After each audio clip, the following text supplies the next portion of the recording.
우리 옆 사람하고 인사하겠습니다. 한 사람을 세웁시다. 이렇게 인사하겠습니다. 한 사람을 세웁시다. 한 사람을 세웁시다. 오늘은 예수님과 교회 그리고 나라고 하는 제목으로 말씀을 나누려고 합니다. 지난주에 여름 수련회를 진행하면서 우리가 문화성경 프로그램을 진행했었습니다. 파일럿 프로그램이었는데요. 크리스천들은 하나님 나라의 백성입니다. 그런데 삶은 이 현실에서 발을 딛고 살고 있습니다. 그래서 우리는 세상의 문화 속에서 하나님의 말씀을 붙잡고 살아가는 것과 똑같다는 거죠. 그래서 이 건강한 크리스찬이라고 하는 것은 세상의 문화도 잘 이해하고 그 문화를 넘어서 하나님 말씀을 붙잡을 수 있는 능력 또는 지식 또는 지혜가 있어야 된다고 생각을 했습니다. 지난 수련회 때 저희가 논의한 주제는 개인주의와 공동체였습니다. 지금 교회가 세상에서 가장 도전받고 있는 것, 그것은 여러 가지가 있을 수 있겠지만 바로 개인주의라는 것입니다. 그러니까 교회 공동체가 중요하게 여기는 것, 이것은 다른 것이 아니라 공동체성입니다. 근데 세상은요, 공동체성보다 개인을 더 중요하게 여깁니다. 그러니까 개인의 자유와 행복을 위해서 개인은 다 어떤 것이든 자신이 원하는 것을 할 수 있는 세상, 이런 세상이 좋은 세상이라고 얘기를 합니다. 그러니까 공동체적 관점에서 윤리를 정하고 또는 규율을 정하고 또 해야 될 것과 하지 말아야 될 것을 정할 때 그 개인의 자유와 상충되는 일이 많다는 거죠. 그렇기 때문에 공동체성을 지금 강조할 때 세상과는 점점점 멀어지는 모습이 있다는 거죠. 또 교회가 공동체성을 강조하면서 또 세상에 바로 그런 우리가 주장하고 있는 규칙이나 이런 것들을 이야기할 때 우리 세상에 공격을 받게 된다는 겁니다. 그래서 이런 상황에서 우리가 그냥 어쩔 수 없지라고 하는 생각이 아니라 그 개인주의의 세상 풍조를 어떻게 이겨나갈 것인가, 그리고 그것을 넘어서 우리가 어떤 공동체를 세워나가야 될 것인가, 이것은 우리가 고민해야 되는 부분입니다. 계속해서 세상이 공격해 오는데 우리는 그저 가만히 있을 수는 없다는 것이죠. 그래서 우리가 어떤 공동체를 세울까? 즉 하나님께서 어떤 공동체를 세우기를 원하시는 걸까? 하나님께서 기뻐하시는 공동체는 어떤 공동체인가? 이거를 우리가 생각해 볼 필요가 있다는 겁니다. 그리고 그것을 세워갈 때 우리가 세상을 이길 수 있고 그리고 세상을 넘어서 하나님의 말씀을 전할 수 있기 때문에 그렇습니다. 그래서 오늘 제가 나누려고 하는 말씀은요, 다른 것이 아니라 하나님의 말씀에 합당한 공동체의 모습은 어떤 것인가 생각해 보려고 합니다. 특히 하나님의 공동체를 강건하게 세우기 위해서 우리가 지켜야 될 또는 기억해야 될 바로 행동 양식은 무엇인가, 이 부분에 대해 생각을 해보려고 합니다. 오늘 읽은 말씀은요, 사도 바울이 에베소 교회를 위한 기도의 내용입니다. 에베소 교회를 생각하면서 너희가 참 좋은 교회다라고 하는 것을 이야기하면서요, 근데 너희 교회를 향한 나의 소망이 아직도 있다. 그러면서 너희 교회가 점점 더 이런 모습을 변해가길 원해 라고 하는 것을 얘기하면서 기도한 내용이 오늘 읽은 말씀입니다. 그래서 에베소 교회가 잘못된 것이 아니라요, 잘하고 있는데 그래도 에베소 교회가 계속해서 앞으로 성장해 가야 돼, 이런 모습을 갖춰야 돼 라고 하는 것을 얘기하고 있다는 거죠. 오늘 읽은 말씀을 보면 에베소 교회를 향해서 사도 바울은 4가지를 얘기합니다. 에베소 교회가 하나님을 더 깊이 알아가는 공동체가 되길 원해. 성령께서 너에게 임재하셔서 지혜의 영을 주셔서 너에게 하나님을 더 깊이 알길 원해. 그리고 또 그걸로 끝나는 것이 아니라 하나님께서 너를 향하신 소명 또는 소망 또는 사명, 이런 것들을 알고 그리고 그것에 따라서 바로 하나님의 길을 갔으면 좋겠어. 그리고 그 길을 따라서 갈 때 바로 하나님의 그 축복이 풍성하다는 것을 경험하면 좋겠다. 이것을 이제 3번째로 얘기합니다.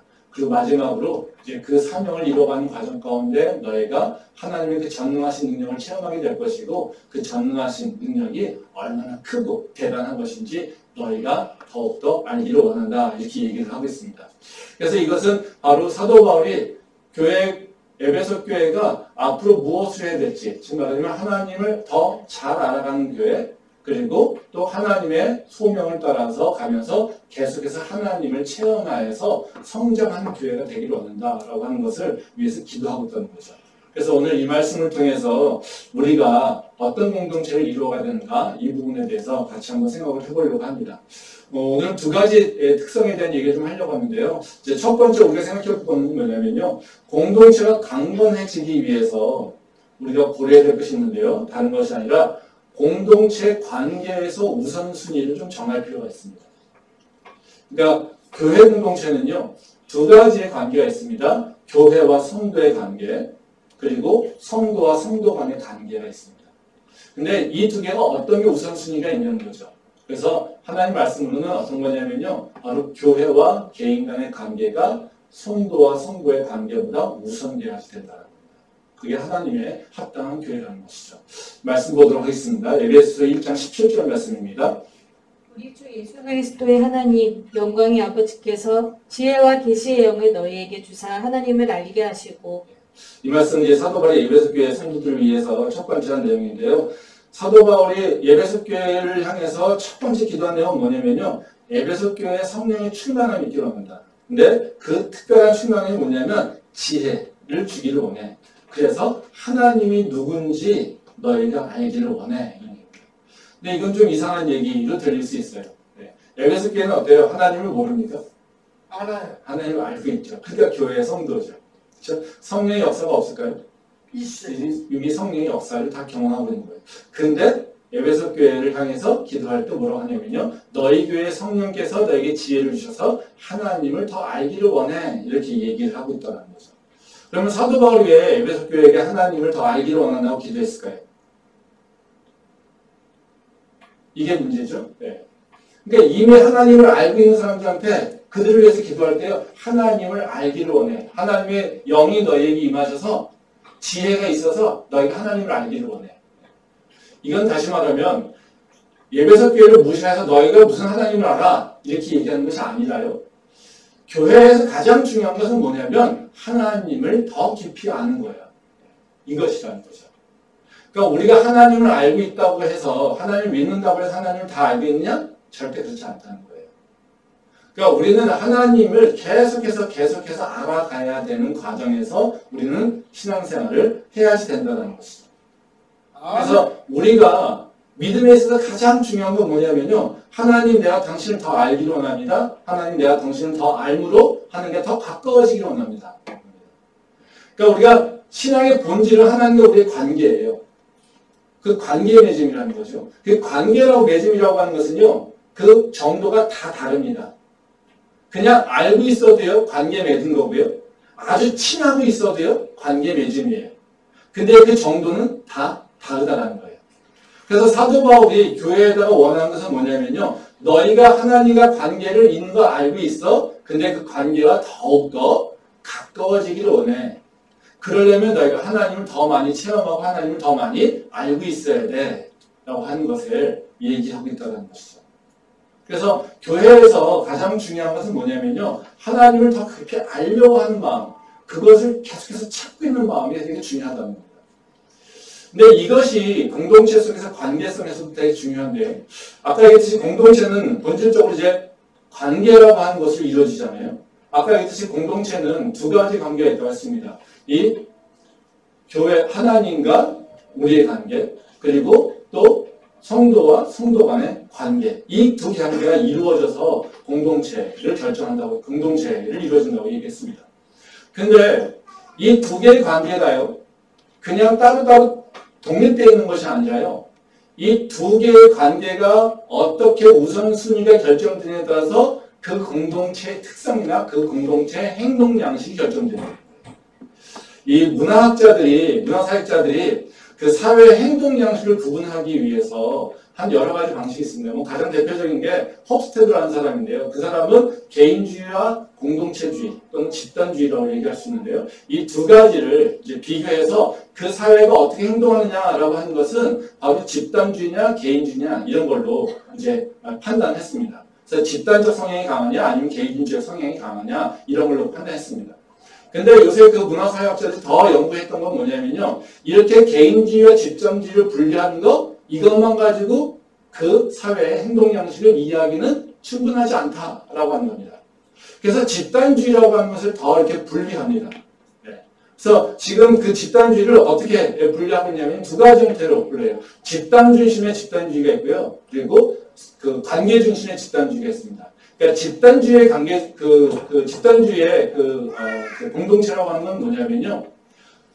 공동체와 개인의 관계가 우선시되는 거예요.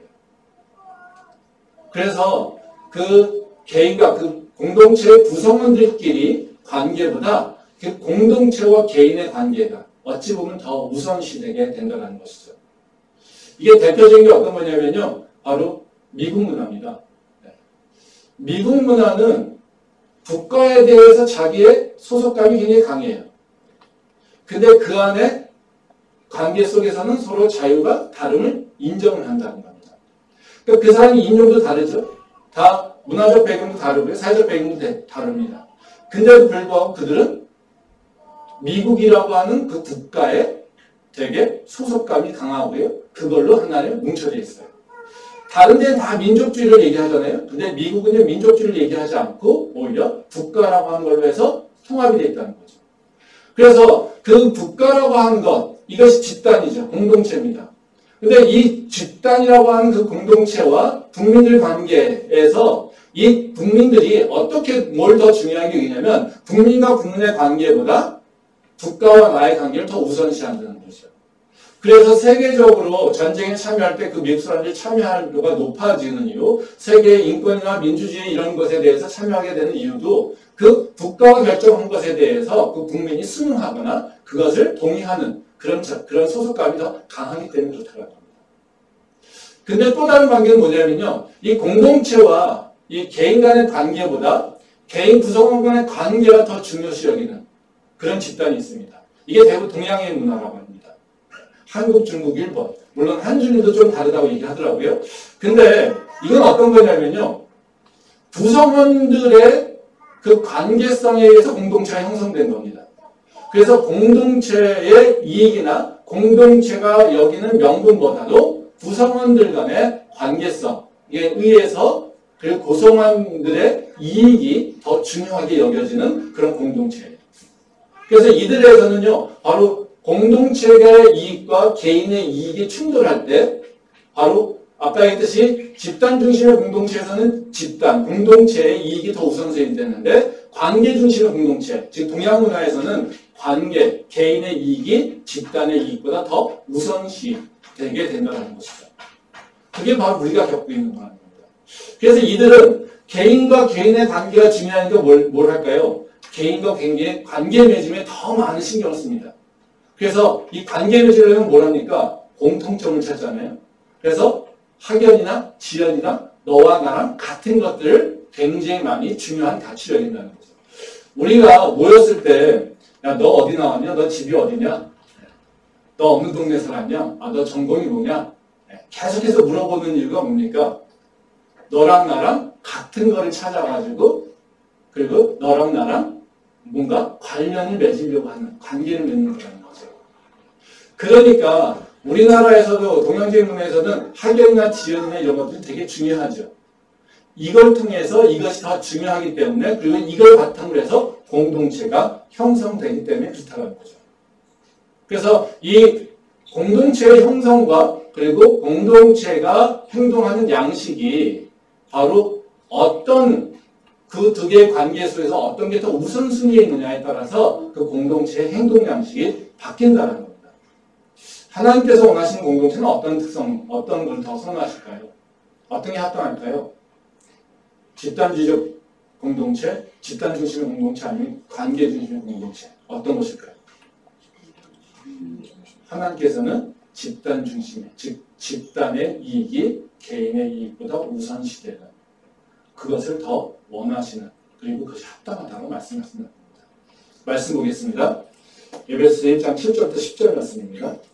우리는 그리스도 안에서 그의 은혜의 풍성함을 따라 그의 피로 말미암아 속량 곧 죄사함을 받았느니라. 이는 그가 모든 지혜와 총명을 우리에게 넘치게 하사 그 뜻의 비밀을 우리에게 알리신 것이요 그의 기뻐하심을 따라 그리스도 안에서 때가 찬 경륜을 위하여 예정하신 것이니 하늘에 있는 것이나 땅에 있는 것이 다 그리스도 안에서 통일되게 하려 하심이라. 이 말씀은 이제 우리가 어떻게 교회의 구성원이 되었는지를 보여주고 있는 말씀입니다.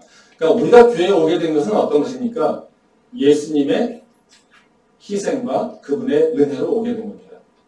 그러니까 예수님께서 우리를 사랑하셔서 우리를 구원하시려고 십자가 달려 죽으시고요. 또 우리가 하나님의 자녀가 되는 권세를 그 예수님의 희생을 통해서 우리에게 주셨다는 거죠. 그리고 예수님은 우리를 그냥 두는 것이 아니라 어떻게 해요? 우리를 모든 만물의 주인이 되셔서 우리도 그 안에까지 예수님 안에서 통일되게 하시는 것이 바로 예수님께서 행하시는 일이라고 얘기합니다. 그러니까 지금 우리를 향해서 예수님께서 하시는 일이 뭘까요? 예수님 안에서 우리를 계속해서 통일되게 만드시는 것이 바로 예수님께서 하시는 일이라고 하는 것을 이 말씀 통해서 알고 있다는 거죠. 그러면 교회 안에서 가장 중요한 관계는 뭘까요? 우리는 교회에 올 때 그리고 교회 구성원이 된 것은요, 다른 이유가 아니라 예수님 때문에 그렇습니다. 예수님이 나를 부르셨고요, 예수님이 나를 인도해 주셨고요, 예수님이 나를 구원하셨고요, 예수님이 나를 지금 이끌어서 예수님 안에서 내가 하나로 통합되어 가는 과정 속에 있다는 거죠. 그러니까 가장 중요한 관계는 뭐예요? 바로 예수님과 나하고의 관계라는 거죠. 즉 다시 말하면 교회하고 나하고의 관계가 중요하게 된다는 거예요. 그래서 예수님이 먼저 우선시되는 그런 공동체, 그것이 바로 하나님께서 우리한테 원하시는 공동체의 모습이라는 것이죠. 그래서 이것을 기준으로 해서 우리의 모습을 한번 생각해 볼 필요가 있습니다. 제가 이 말씀을 준비하면서 저도 이제 깨달음이 있었는데, 제가 항상 고민이 있었습니다. 고민과 안 되네요. 왜 안 될까요? 네. 건전지가 없네요. 네. 예, 제가 항상 사역하면서 고민이 있는데요. 저희 캠퍼스 예배의 우리 성도들, 특히 청년들이 교회를 사랑한다고 얘기를 합니다. 근데 소속감은 그렇게 강하지는 않아요. 그러니까 교회를 긍정적으로 평가합니다. 근데 교회 구성원이라고 하는 것, 그리고 교회의 소속감에 대해서는 그렇게 다른 교회보다 강하지는 않은 것이 제가 느낀 거예요. 그래서 제가 항상 왜 그럴까? 왜 우리 교회는 소속감이 없을까? 즉 언젠가는 떠나야지라고 하는 생각을 더 많이 가지고 있을까라고 하는 생각을 제가 많이 해봤습니다. 근데 이것을 보게 되면요, 오늘 지금 말씀드린 것처럼 문화사회학자들이 분석하는 것처럼 어느 관계를 더 중요하게 여기냐에 따라서 결정된다는 거죠. 그러니까 우리 교회 청년들은 많은 경우에 우리 교회 특성상 우리 교회는 바로 그 경희와 관련된 것이 되게 강하게 느껴진다는 거예요. 그래서 우리 교회가 탄생한 것이, 우리 교회를 바라보는 시선이 어떤 방식이냐면요, 말씀 중심으로 내가 이곳에 와 있는 이유가 뭐지? 하나님께서 나를 선택하셔서 이 경희 캠퍼스 연립회로 불러놓으셨네? 라고 하는 그 하나님의 인도하심보다는요, 대부분 다 뭘 먼저 보게 되면요, 우리 교회에서는요, 경희 캠퍼스 연립회 안에 있는 교수님 또는 경희대학교, 경희구성원 이런 것들을 더 먼저 바라보게 된다는 거예요. 지금 뭘 먼저 봅니까? 이게 세상 교회는요, 그 특성이 잘 보이지 않는데 우리는 경희라고 하는 이름 때문에요, 먼저 뭘 중요하게 되냐면요, 경희의 구성원, 이 교회의 구성원에 더 관심을 갖게 된다는 거예요. 또 특히 청년들 같은 경우는 교회에 오는 게 다 어떻습니까? 선후배의 관계로 그래서 오게 된다는 거죠. 그러니까 뭐가 더 중심이 되냐면요, 교회라고 하는 그 정체성보다 그 교회 안에 있는 사람과 나하고의 관계를 굉장히 중요하게 여기게 된다는 거죠. 그러면 이럴 때 자연스럽게 그러면 우리는 두 개의 관계, 교회하고 나의 관계, 그리고 성도와 성도의 관계, 두 개가 어느 게 더 강조될까요? 우선시될까요? 자연스럽게 교회와 나하고의 관계보단 성도와 성도의 관계가 더 중요하게 여겨진다는 거죠. 그래서 구성원들을 더 먼저 보게 된다는 거죠. 아, 그 교회는 교수님들이 있어. 아, 교수님들이 세운 교회야. 그 교회는 경희대학교 학생들을 위한 교회야. 그것은 경희의 구성원이 다니는 교회야. 이런 것들의 인식이, 선입견이 되게 강하게 있다는 거죠. 근데 한번 생각해 봅시다. 이게 성경적으로 맞을까요? 아니. 교회는 그렇게 될 수 없죠. 교회는요, 누구누구 구성원으로서 구성된 교회는 없어요. 어디 구성원으로 결정된 교회는 없어요. 교회는요, 세상에서 어떤 조건을 갖고 있느냐에 따라서 이 교회 안에 들어와서는 안 되는 거예요. 그렇죠? 그래서 초대교회는 어떻습니까? 종과 주인이 같이 예배드렸어요. 그렇죠? 필레몬서 보십시오. 필레몬과 오네시모가 같이 예배드렸어요.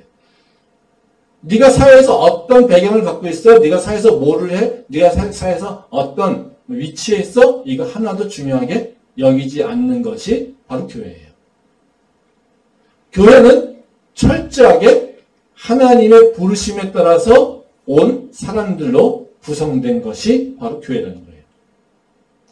근데 우리 교회 특성상 사람들은 계속해서 뭘 먼저 봅니까? 교회의 본질적 특성을 보는 것이 아니라 관계 중심을 먼저 본다는 거죠. 그 교회는 누가 있어? 그 교회는 나랑 누구랑 무슨 관계가 있어? 그 교회 누구는 나랑 어떤 관계야? 이것을 보게 된다는 거죠. 한번 생각해 보십시오. 회기동에 회기동 교회가 있다고 칩시다. 그럼 회기동 교회는 회기동 사람들만 다닙니까? 아니야. 이런 회기동 교회 주민등록번호를 띄고 나는 회기동 주민입니다. 이렇게 된다면 우리가 뭐라고 하겠습니까? 그 교회는 되게 이상한 교회죠. 말도 안 되는 교회죠. 그렇죠? 그걸 말도 안 되게 여기는 이유는 뭡니까? 교회의 본질과 그것이 맞지 않기 때문에 그렇다는 거죠. 교회라고 하는 건요, 사람이 세상 조건에 의해서 어떻게 오게 되는 것이 아니라 하나님의 인도하심에 따라서 하나님께서 분명히 계획이 있으셔서 그것으로 인도해 부르시고 또 그런 사람들의 모임이 된 것이 바로 교회고요. 그 모임을 통해서 하나님께서 이루고자 하는 계획과 뜻이 있다는 것을 우리가 기억해야 된다는 거예요. 그게 바로 우리가 교회라는 거예요. 그래서 교회는요, 항상 나와 구성원들의 관계만이 아니라 나와 하나님의 관계, 나와 교회하고의 관계가 굉장히 중요하게 여겨져야 된다는 겁니다. 뭐 여러분들 어르신들은 다 아시겠지만 제가 얼마 전에 교회 사역을 내려놓으려고 했었습니다.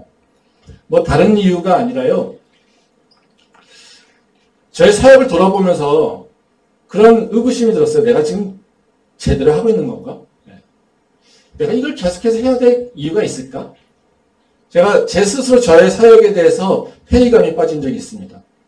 뭐 열심히 그냥 달려는 왔는데 뭐 지난 한 15년을 보니까 뭐 이렇다 할 열매가 맺은 것 같지도 않고요.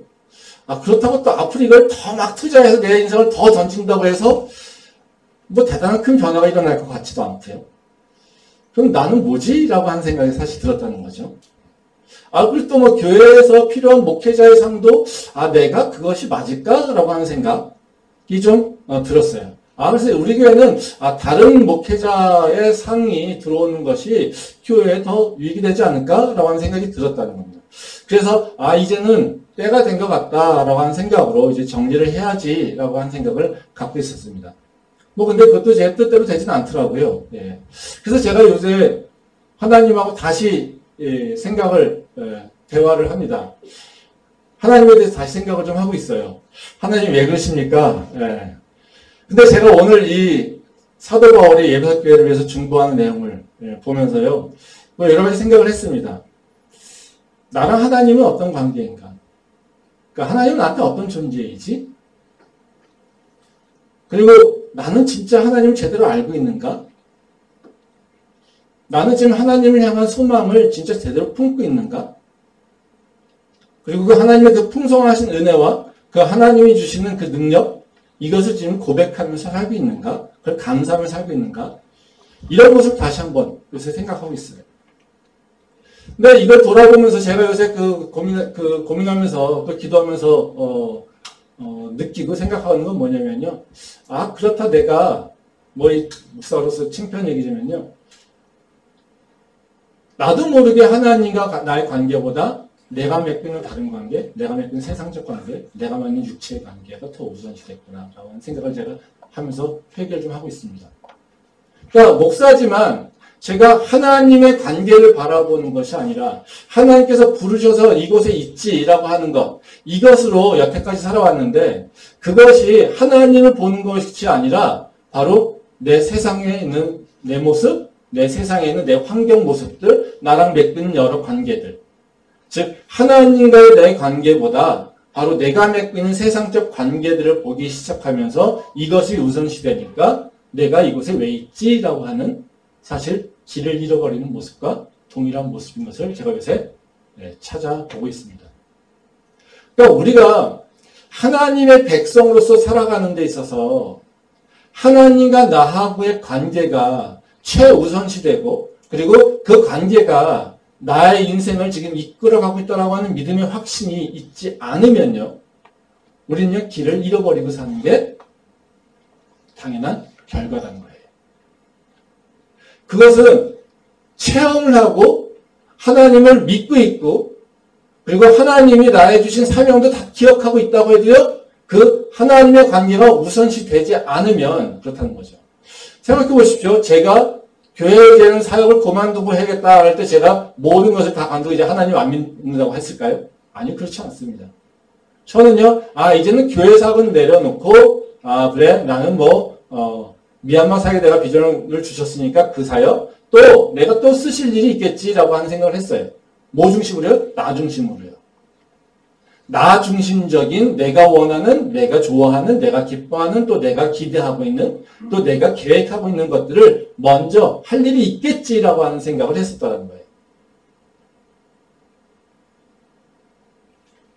내가 하나님을 먼저 보지 못하고 하나님과 나하고 관계를 보지 못하면요. 그리고 그 관계가 우선되지 않을 때 우리는 내가 가는 인생길을 놓쳐버리게 된다는 겁니다. 그래서 교회가 건강해지려면요.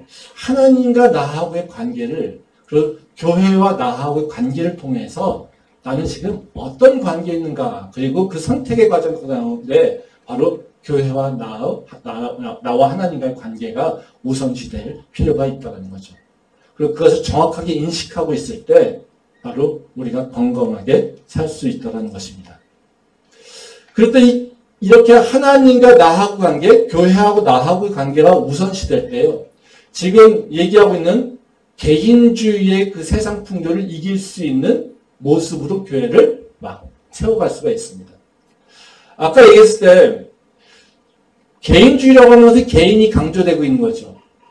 그러면 관계 중심의 공동체가 이루어졌을 때 지금처럼 개인주의가 들어오게 되면 어떻게 될까요? 개인의 이익에 따라서 원칙이 무너지게 됩니다. 아까 했을 때 관계 중심적인 교회 그 공동체가 된다면요, 바로 그들은 공동체의 목보다 자신들의 개인의 또는 그 안에 있는 분파들의 그 이익에 더 관심을 갖게 돼 있습니다. 그러니까 개인의 이익이 절대로 손해봐서는 안 된다라고 하는 원칙을 가지고 있죠. 그러면 개인주의라고 하는 게 뭡니까? 너 이익을 위해서 네가 살아야 돼. 너 행복을 위해서 네가 살아야 돼. 네가 하고 싶은 일은 네가 할 수 있어야 돼. 그럼 교회에서 뭘 주장할까요? 내가 하고 싶은 일, 내가 원하는 일, 내가 기뻐하는 일, 내가 좋아하는 일을 하려고 하겠죠. 그러면 뭐예요? 공동체성은 무너지게 되죠. 또 그런 교회에서는요, 관계성이 되게 강하게 작용하기 때문에 개인의 자유, 다름을 인정하기 쉽지 않습니다. 그러니까 미국이라고 하는 사회가 국가라고 하는 의식이 굉장히 강하지만 그 안에서 다름을 인정할 수 있는 이유는요, 바로 국가에 대한 인식이 더 강하기 때문에 그래요. 한국은 그렇지 않은 이유가 뭐냐면요, 개인의 관계 속에서 서로 같은 모습이어야 된다는 거예요. 그러니까 같은 모습이어야지 관계가 계속해서 좋아지겠죠. 근데 다름이라고 하면 어떻게 해요? 그 사람을 품을 수가 없다는 거예요. 그러니까 교회가 관계 중심적으로 성도들 주변에 성도들과의 관계가 더 강화될 때 오히려 교회에서는요, 자유도가 떨어집니다. 왜? 너도 나랑 같아야 돼. 라고 하는 생각을 갖기 때문에 그렇다는 거예요. 그래서 지금 개인주의가 팽배하고 또 개인주의를 품으면서 하나님의 진리 가운데로 인도하기 위한 교회를 만들기 위해서는요, 어떤 거였냐면요, 바로 관계 속에서 성도 간의 관계보다 하나님과 우리 관계, 교회와 나의 관계가 더 우선시되는 그런 공동체가 되어야 된다는 겁니다. 말씀 한번 보겠습니다. 요한복음 21장 15절 말씀입니다. 그들이 두 번 먹은 후에 예수께서 시몬 베드로에게 이르시되 요한의 아들 시몬아 네가 이 사람들보다 나를 더 사랑하느냐 하시니 이르되 주님 그러나이다. 내가 주님을 사랑하는 줄 주님께서 아시나이다. 이르시되 내 어린 양을 먹이라 하시고. 예, 말씀 한번 더 보겠습니다. 21장 20절부터 22절 말씀입니다. 베드로가 돌이켜 예수께서 사랑하시는 그 제자가 따르는 것을 보니 그는 만찬석에서 예수의 품에 의지하여 주님을 파는 자가 누구오니까 묻던 자더라. 이에 베드로가 그를 보고 예수께 여짜오되 주님 이 사람은 어떻게 되겠사옵나이까. 예수께서 이르시되 내가 올 때까지 그를 머물게 하고자 할지라도 내게 무슨 상관이냐. 너는 나를 따르라 하시더라. 예, 이 말씀은 예수님이 부활하신 이후에 그 고향에 내려가 있는 베드로와 그 제자들을 찾아가신 장면이에요.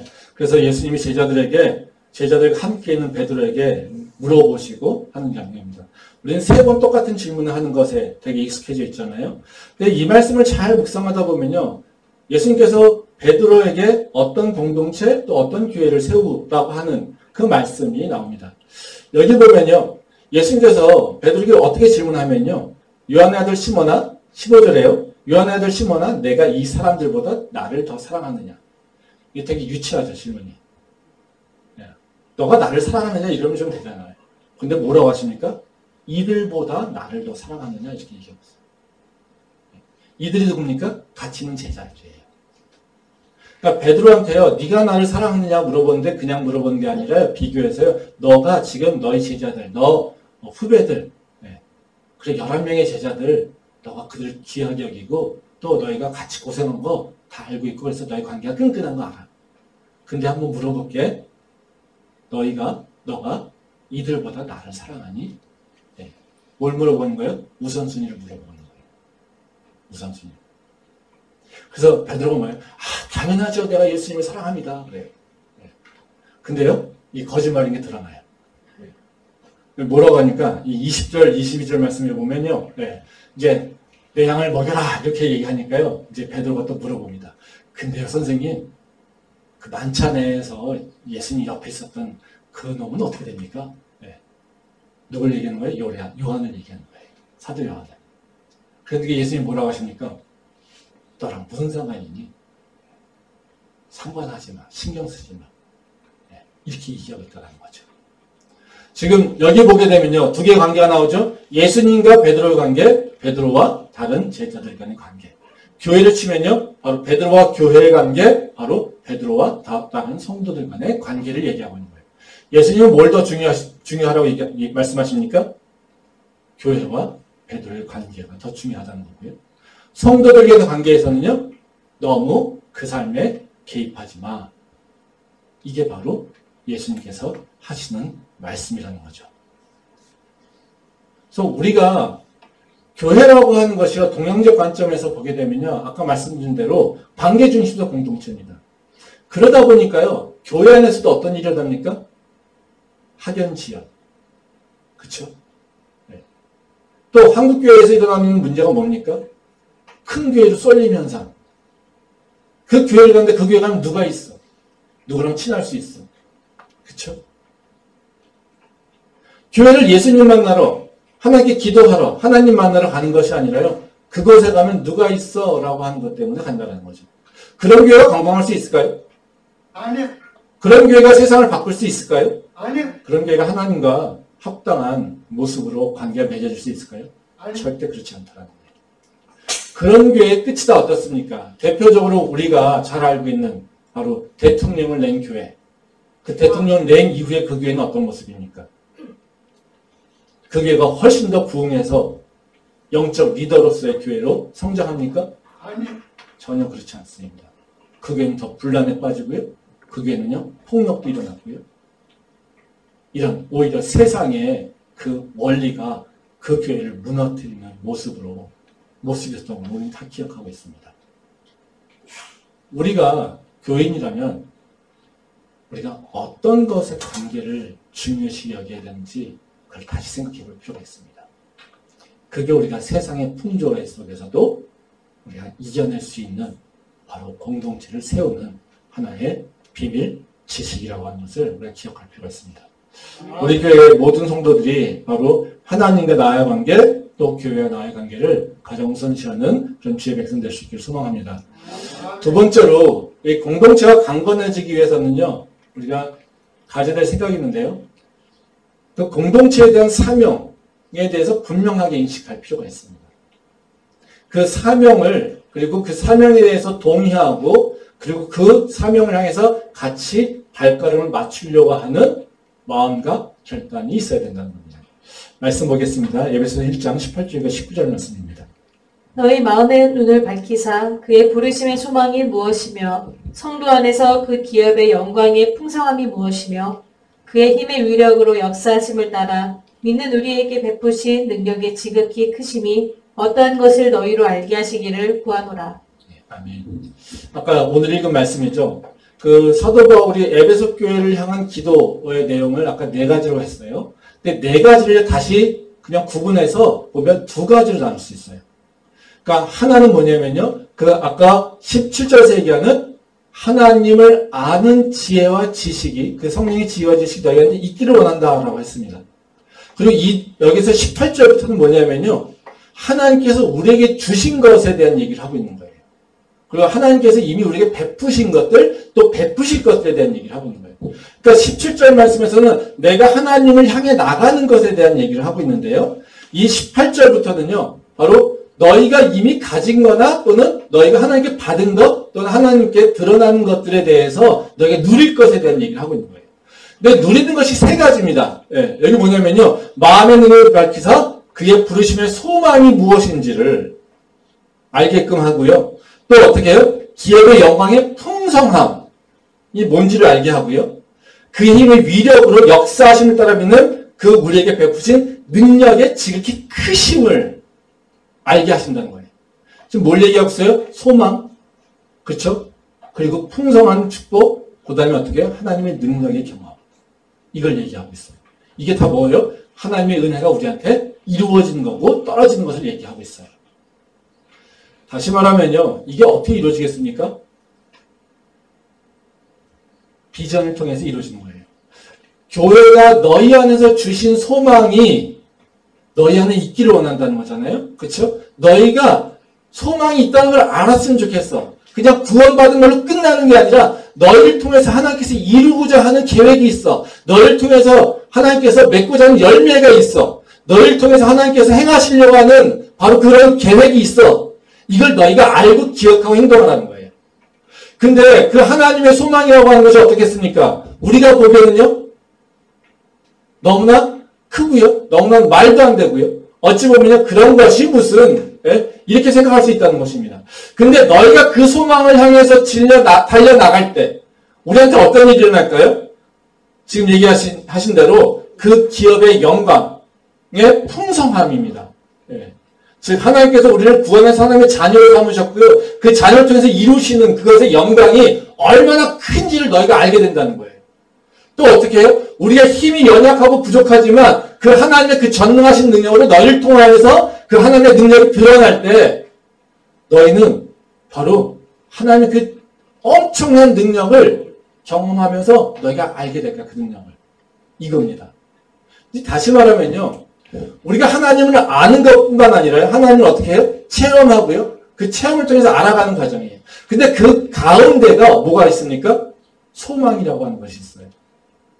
소망을 통해서 우리가 모두 하나님의 영광과 하나님의 능력을 체험하게 되는 거예요. 그렇다면요. 우리한테 정말 첫 번째 중요한 게 뭐겠습니까? 교회에서는 그 교회에게 주신 비전이 무엇인지를 분명하게 인식하고요. 그것을 향해서 우리가 중요한 인식과 또 그리고 중요한 행동들 또는 노력들을 행해야 되는 것이 바로 우리가 해야 될 일이라는 것입니다. 그래서 하나님과 관계가 원만하면요. 그 다음에는 항상 뭐가 오냐면요. 바로 그에 맞는 비전들이 우리한테 오게 된다는 거예요. 말씀 한번 보겠습니다. 요한복음 21장 17절 말씀입니다. 세 번째 이르시되 요한의 아들 시몬아 네가 나를 사랑하느냐 하시니 주께서 세 번째 네가 나를 사랑하느냐 하심으로 베드로가 근심하여 이르되 주님 모든 것을 아시오매 내가 주님을 사랑하는 줄을 주님께서 아시나이다. 예수께서 이르시되 내 양을 먹이라.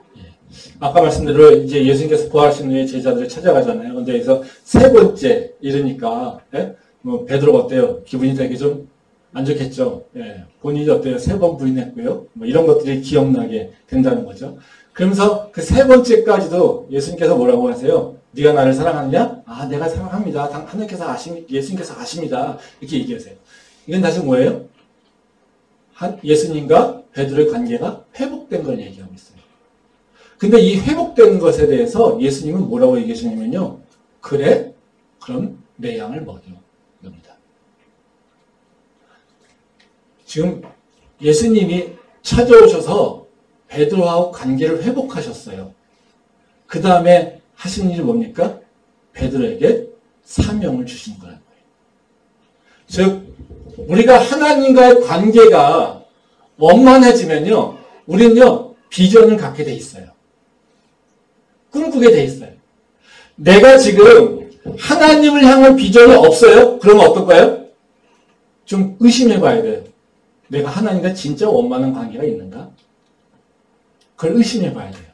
내가 바라는 것은 더 큰 집을, 내가 바라는 것은 내가 더 행복한 것을, 내가 바라는 것은 내가 승진하는 거고, 내가 더 바라는 것은 내가 돈을 더 잘 버는 거고, 내가 바라는 것은 그저 내가 편하는 거, 내가 어떻게 하면 더 행복하게 살 수 있을까? 더 어떻게 하면 더 기쁘게 살 수 있을까? 내가 어떻게 하면 더 즐겁게 살 수 있을까? 내가 어떻게 하면 더 많은 것을 누리며 살 수 있을까? 이것에만 관심이 있고, 하나님 나라가 어떻게 확장되는지, 하나님께서 나에게 무엇을 기대하고 있는지, 하나님께서 나한테 원하신 것이 무엇인지, 하나님께서 나에게 무엇을 말씀하시는지 나는 도통 관심이 없어요. 그렇다면 하나님을 믿는다고 얘기하고 있지만 그 믿음은 가짜라는 거예요.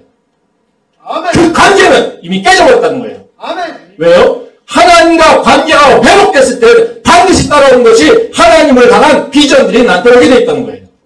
하나님의 사람들이 다 공통적으로 겪는 게 뭡니까? 나 하나님 할 수 없어요. 내가 할 수 없어요. 그렇지만 내가 너를 선택해서 그 다음 뭡니까? 다 하나님께서 사명을 주시는 거예요.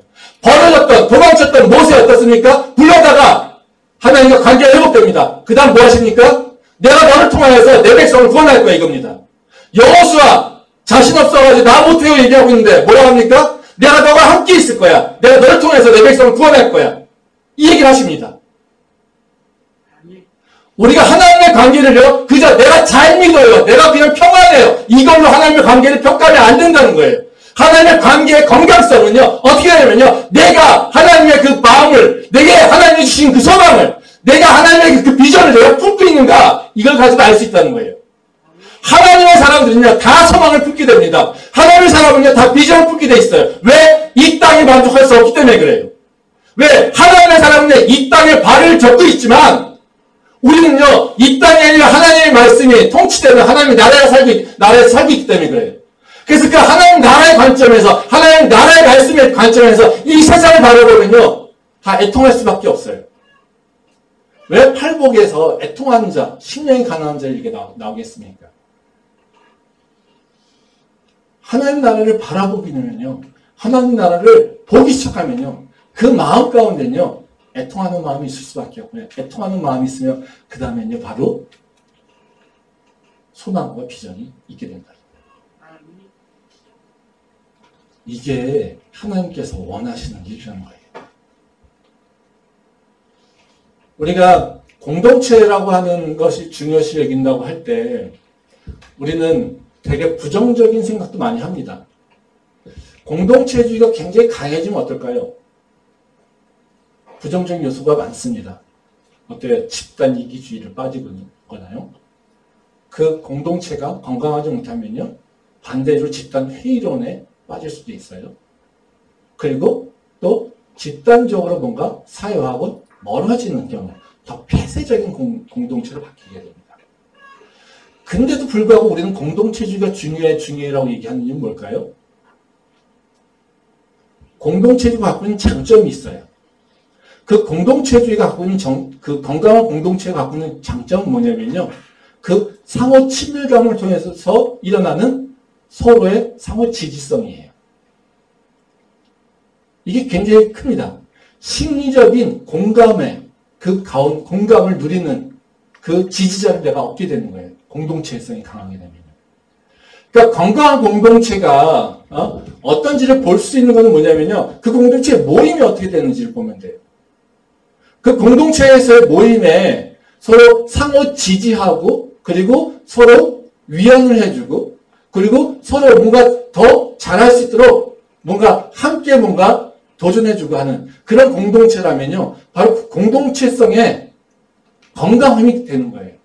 근데 모여가지고 야 우리는 더 뭐 우리는 뭐 그리고 야 우리가 뭘 할 수 있어 이런 모습으로 회의적으로 빠지게 되거나 아니면 우리는 그냥 우리끼리 좋아야 돼 우리끼리 더 행복해야 돼 우리끼리 더 좋은 것들을 나누면 돼 이런 모습을 하면요 그거는요 공동체의 부정적인 모습 즉 집단 이기주의에 빠지는 거예요. 근데 한번 생각해 봅시다. 우리가 하나님의 관계가 옳아서 내 마음 가운데 하나님께서 주신 사명이 있고 그 비전이 있어요. 그럼 우리는 장점이 발현이 될까요? 아니면 부정적인 단점들이 발현될까요? 장점이 발현될 수밖에 없어요. 비전이 없으면요. 우리끼리 행복해서 비전이 없으면요. 그거 해서 뭐해? 안 될지도 몰라. 우리끼리 좋으면 돼. 이거죠. 근데 하나님의 비전을 같이 공유하고 있어요. 그럼 도전해봐요. 그럼 다 잘 될까요? 안 될 수도 있어요. 실패할 수도 있고요. 잘할 수도 있고요. 그러면 어떤 일이 일어나요? 야, 너가 갖고 있는 믿음의 비전이 내가 갖고 있는 믿음의 비전이에요. 잘 안 돼요? 그래, 우리 뭔가 하나님께서 분명히 우리에게 주신 소명이 있으니까 그것을 이루시게 하실 거예요. 아, 이번엔 무너져도 다음에 하나님의 능력이 드러날 거야. 그것이 하나님께서 우리에게 약속하신 거예요. 우리가 어떻게 비전을 같이 공유하게 되면요. 같은 친밀감이 생길 뿐만 아니라요. 그 실패에 대해서 서로 인커리지 할 수 있고요. 또 그 같이 가는 그 길 가운데 서로 지지할 수 있는 모습들이 생기게 된다는 거예요. 아멘. 근데 서로 다 각자 자기 각자 도생으로 살고 있어요. 그러면요. 서로 친밀감, 서로 지지 될 수가 없어요. 그러니까 그 공동체성이 만들어지지 않는다는 거죠. 그래서 공동체성으로 내가 공동체가 중요하다고 하는 것을 아는 것뿐만 아니라요. 거기서 그 공동체의 건강한 면이 장점들이 발현되려면요. 그 공동체에 대해 주어진 사명에 대해서 함께하는 인식이 필요하다는 거예요. 그게 우리한테 우리를 더 건강하게 그리고 개인주의가 아무리 팽배해도 우리가 이겨낼 수 있는 모습이라는 거죠. 우리 교회 그 청년들에게 제가 바라는 점이 있습니다. 그 청년 중심의 교회에서 신앙생활을 했습니다. 그래서 바라는 건요. 청년 사역에 대한 또는 다음 세대의 교회에 대한 비전과 꿈이 있었으면 좋겠어요. 생각해 보세요. 우리 교회에서 청년들이 와서 배운 게 뭡니까? 보고 자란 게 뭡니까? 장로님, 권사님, 집사님들 아무런 이득 없어요. 아무런 관계 없어요. 그렇지만요. 교회에서 헌신하고요. 뭐 때문에요? 청년들 세우겠다. 저희가 왜 되도 않는 능력도 안 되는데 맨날 무슨 새로운 걸 하고 문화를 얘기하고 세상과 다른 걸 얘기하고 왜 그러겠어요? 다음 세대의 청년들은 다른 생각을 갖고 있기 때문에 다음 세대의 청년들이 교회를 떠나지 않고 계속해서 존재할 수 있는 바로 그런 교회가 어떤 교회인지를 탐색하자라고 하는 게 우리가 갖고 있는 모습이에요. 다음 세대의 교회를 우리가 세워보자라고 하는 것이 우리가 갖고 있는 비전이에요. 근데요, 그것을 바라보면서 왔어요. 그러면 자연스럽게 배우고 어깨너머로 보고 한 것이 뭐겠습니까? 청년에 대한 마음이겠죠. 다음 세대에 세워져야 될 교회가 어떤 모습인지 어떤 형태인지 꿈꿀 수 있어야겠죠. 아멘. 전 그런 마인드가 그런 비전이 우리 교회 청년들에게 있으면 좋겠어요. 제가 얼마 전 대학연합회 청년 20주년 그 예배에 참석했습니다. 그래서 참 놀랍고요. 그때 참 부러운 것이 있었어요.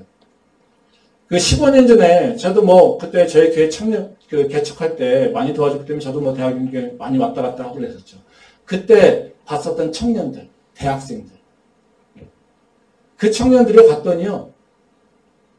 교수님들은 다 보이시지도 않고요. 그 청년들이 재정집사니 무슨 위원회 위원장이니 무슨 그 20주년 기념 준비의 위원장이니 그때 대학생이던 그 청년들이요. 20년 전에 지난 15년 후에 가봤더니요. 그들이 다 교회에 기둥이 돼 있더라고요. 그래서 제가 솔직하게 이런 얘기하면 좀 여러분 섭섭할 수 있겠지만 나는 뭐 했지라는 생각을 좀 했어요. 솔직히 부러웠어요. 우리는 15년 지났는데 뭐 했지? 우리는 아직도 장로님, 아직도 재정집사님, 아직도 권사님들이 다 일하시는데. 그쵸? 뭐 우리가 못났다라고 하는 것이 아니라요. 그럼 우리가 한번 생각해 볼 필요가 있죠. 무엇이 못됐을까? 왜 안 됐을까? 라고 하는 생각을 우리가 해볼 필요가 있다는 거예요. 뭐 제가 솔직하게 그런 생각을 했어요. 목표를 잘못했나 보다 이런 생각도 했어요. 솔직하게. 그래서 지금도 뭐 그런 생각이 없는 건 아닙니다. 그래서 하나님한테 자꾸 물어보고 있어요. 하나님 내가 목표하는 게 맞습니까? 뭐 이런 생각을 좀 하고 있습니다. 왜요? 뭐 그러면요 계속해서 어쨌든 시대가 지나면 변화되어야 된다는 거죠. 저는 교수님께도 장로님과 권사님께도 말씀드리고 싶어요. 우리가 청년들을 대하는 것의 방식이 바뀌어야 될 필요가 있어요. 우리가 결국에는 열심히 헌신했어요. 열심히 수고했어요. 근데요. 한 사람을 제대로 못 세웠어요. 그럼 우리가 열심히 한 걸로 만족해 하는 것이 아니라요. 뭐를 어떻게 세워야 될지를 고민할 필요가 있어요. 저는. 아멘. 청년들도 그걸 좀 바라볼 필요가 있어요. 그것이 바로 우리가 어찌 보면 이 공동체, 지금 개인주의가 더 팽배되어 있는 그 사회적 현상 속에서 그 가장 팽배하게 이제는 그 같은 학과에서도 같이 수업 듣는 옆에 애들도 잘 모르고 저희 거 보니까요. 같은 동급생인데 서로 존댓말 쓰고 있더라고요. 하부님이 하면서요. 이런 세상, 그런 세상에 캠퍼스에 있는 교회, 그 교회에서 어떻게 공동체를 유지할 것인지 우리 심각하게 고민해야 된다는 거죠. 마지막 말씀 한번 보고 마무리하도록 하겠습니다. 히브리서 5장 12절부터 14절 말씀입니다. 때가 오래되었으므로 너희가 마땅히 선생이 되었을 터인데 너희가 다시 하나님의 말씀의 촉구에 대하여 누구에게서 가르침을 받아야 할 처지이니 단단한 음식은 못 먹고 젖이나 먹어야 할 자가 되었도다. 이는 젖을 먹는 자마다 어린아이니 이의 말씀을 경험하지 못한 자요. 단단한 음식은 장성한 자의 것이니 그들은 지각을 사용함으로 연단을 받아 선악을 분별하는 자들이니라. 아멘. 한번 생각해 봅시다. 나는 지금 어떤 음식을 먹고 있습니까? 나는 젖이나 먹고 있는지 아니면 단단한 것을 먹고 있는지 우리가 우리 스스로 생각해 볼 필요가 있어요. 우리가 해왔던 방식 그대로 사는 것이 우리한테 정답이 아니라요. 우리는요, 해가 지나면서 하나님과 가까워지면서 하나님을 체험하면서요, 우리는요, 사는 방식이 바뀌어야 돼요. 초보일 때는요, 어렸을 때는요, 젖을 먹고 사는 것을 방법으로 살아야 돼요.